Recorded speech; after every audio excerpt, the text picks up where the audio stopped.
안녕하세요 여러분, 성공합시다. 여러분, 하나님이 우리를 기억하신다는 말이 얼마나 큰 축복인지 혹시 아세요?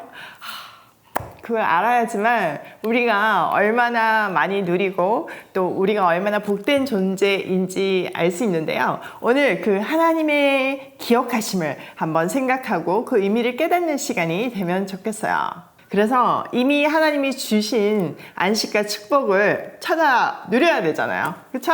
자, 1절.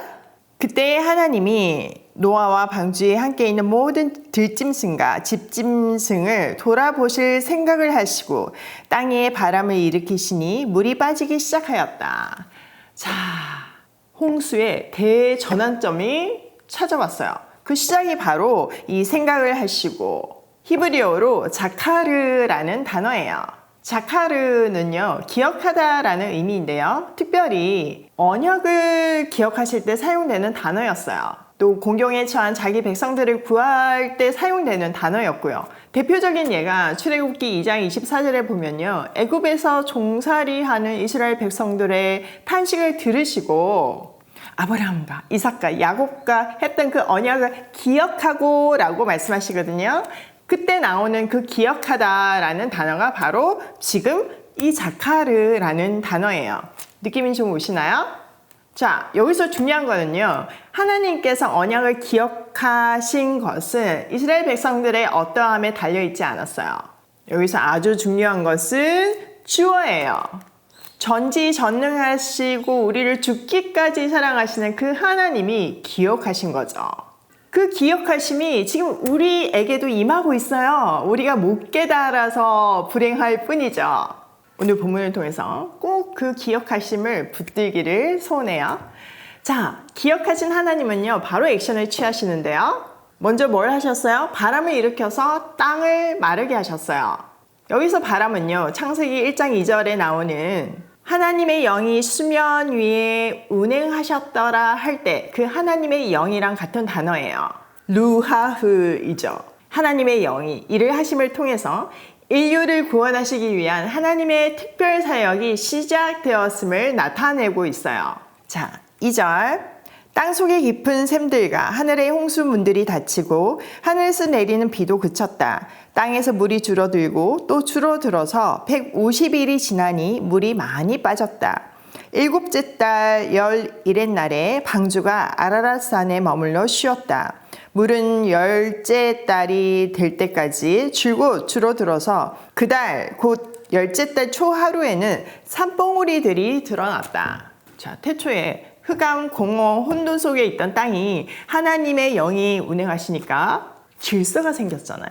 이번에도 마찬가지예요. 그 바람, 하나님의 영이 운행하시니까 기품의 생각, 궁창이 닫히고 원래 창조 질서 아래로 들어가고 있어요. 일곱째 달 11의 날에 방주가 아라랏산에 머물러 쉬었대요. 자, 여기서 쉬었다는 거는 안식하다라는 의미예요. 홍수가 시작한 지 5개월 만에 안식이 찾아온 거죠. 물이 줄어들어서 3개월 후에는 산봉우리가 보이기 시작했어요. 자, 6절. 40일이 지나서 노아는 자기가 만든 방주의 창을 열고서 까마귀 한 마리를 바깥으로 내보냈다. 그 까마귀는 땅에서 물이 마르기를 기다리며 이리저리 날아다니기만 하였다. 그는 또 비둘기 한 마리를 내보내서 땅에서 물이 얼마나 빠졌는지를 알아보려고 하였다. 그러나 땅이 아직 모두 물속에 잠겨 있었으므로 그 비둘기는 발을 붙이고 쉴 만한 곳을 찾지 못하여 그냥 방주로 돌아와서 노아에게 왔다. 노아는 손을 내밀어 그 비둘기를 받아서 자기가 있는 방주 안으로 끌어들였다. 노아는 이래를 더 기다리다가 그 비둘기를 다시 방주에서 내보냈다.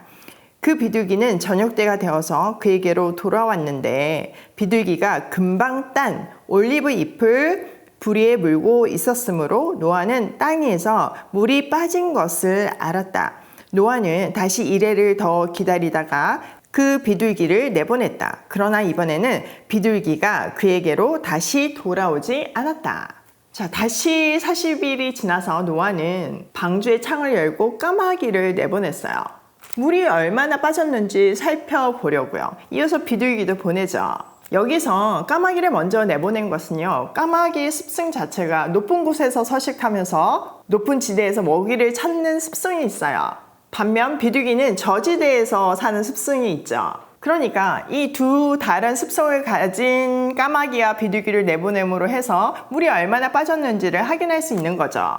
자, 까마귀는 돌아오지 않았어요.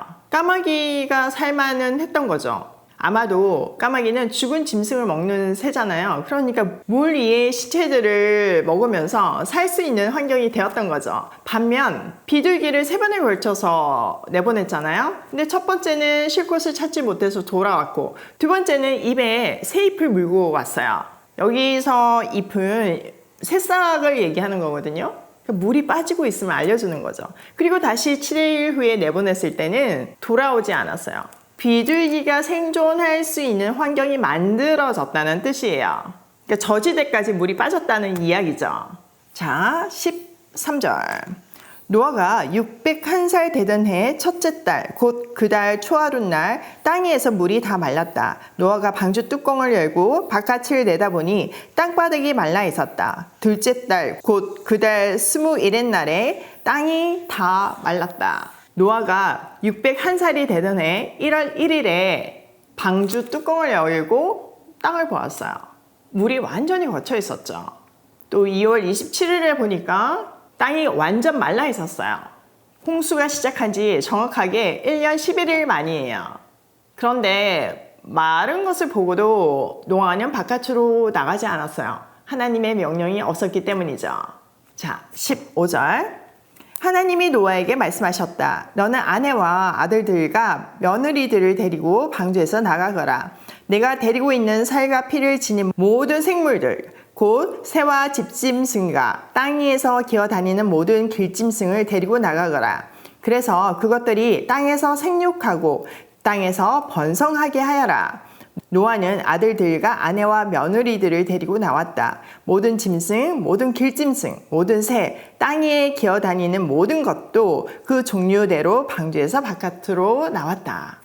드디어 하나님께서 노아에게 방주에서 나가라고 말씀하셨고, 노아는 자기 가족들과 또 그 안에 있는 모든 생물들을 데리고 방주 밖으로 나갔어요. 자, 방주 밖으로 나온 노아가 본 세상은 어떠했을까요? 그 1년 동안 배 안에 있다는 거는 엄청난 힘듦이잖아요. 풍랑이 엄청났으니까 멀미도 엄청 했을 거예요. 그래서 너무 기뻤을까요? 노아의 심정은 어땠을까요? 자, 문을 딱 열고 나오니까 온 땅이 진흙으로 뒤덮여 있었어요. 지금 우리가 홍수 난 뒤에 뭐 강변이나 이런 거 보면 알 수 있잖아요. 완전 폐허가 되었어요. 게다가 사람들과 동물들의 시체가 질비했겠죠. 심판이 그대로 보여지는 땅이었어요. 노아는 그 순간 얼마나 자기가 방주 안에 있었던 것이 하나님의 은혜였는지 감사하며 결단을 했을 거예요. 그래서 이어지는 내용이 제사예요. 또 하나님은요, 그 노아 가족을 통해서 새로운 시작을 하잖아요. 그래서 그들에게 창조 때처럼 생육하고 번성하라는 축복을 해주셨어요. 자, 20절. 노아는 주님 앞에 제단을 쌓고 모든 정결한 집짐승과 정결한 새들 가운데서 제물을 골라서 제단 위에 번제물로 바쳤다. 주님께서 그 향기를 맡으시고서 마음속으로 다짐하셨다. 다시는 사람이 악하다고 하여서 땅을 저주하지는 않겠다. 사람은 어릴 때부터 그 마음의 생각이 악하기 마련이다.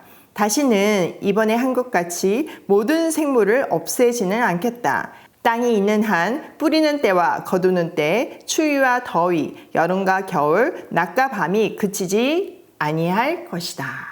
노아는요, 그 참담한 마음으로 또 한편으로는 감사한 마음으로 제단을 쌓고 정결한 집짐승과 날짐승을 잡아서 번제를 드렸어요. 하나님은 그 제사를 기뻐 받으셨죠. 그리고 다시는 사람의 악함으로 말미암아서 땅을 저주하지 않겠다고 하나님의 의지를 밝히셨어요.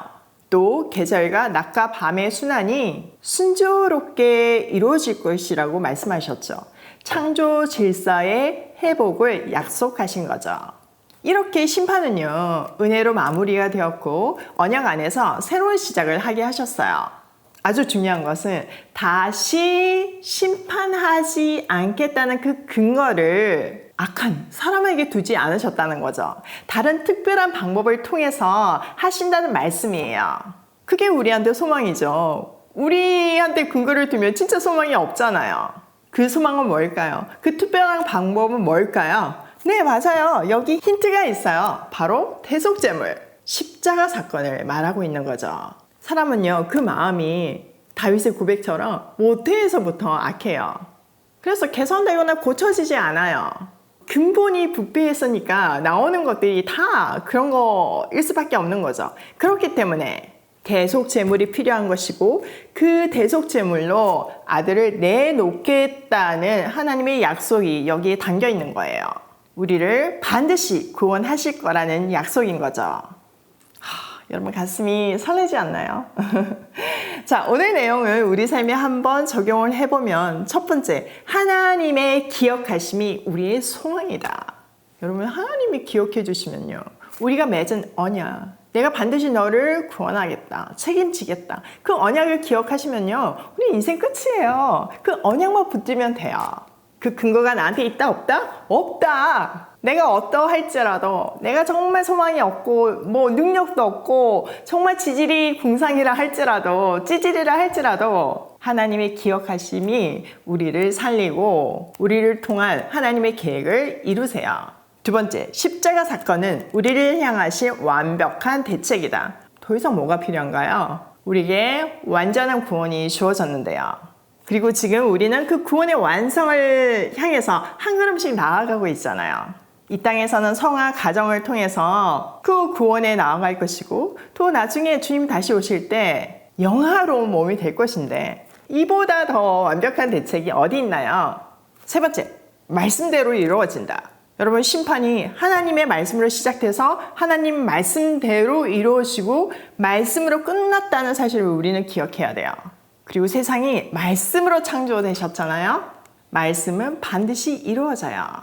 오늘도 하나님의 기억하심이 나의 소망임을 깨닫고 말씀 앞에서 말씀대로 살기를 소원하며 고고싱해요. 짜잔! 오후가 됐네요. 다시 카메라를 켰어요. 제가 공지를 하나 빠뜨렸더라고요. 여러분, 저 내일부터 휴가 가요. 진짜 오랜만에 온가족 합체 여행이거든요. 그래서 다음 주 금요일에 다시 시작할 수 있어요. 너무 슬프시죠? 저도 그런데요. 일단은 창세기 많이 안 왔으니까 한번 다시 들어보는 것도 좋을 것 같고요. 방학이니까 아이들하고 한번 시작해보는 것도 좋을 것 같아요. 그리고 서프라이즈로 제가 현지에서 할 수도 있으니까 기대해주세요. 다음 주 금요일에 만나요.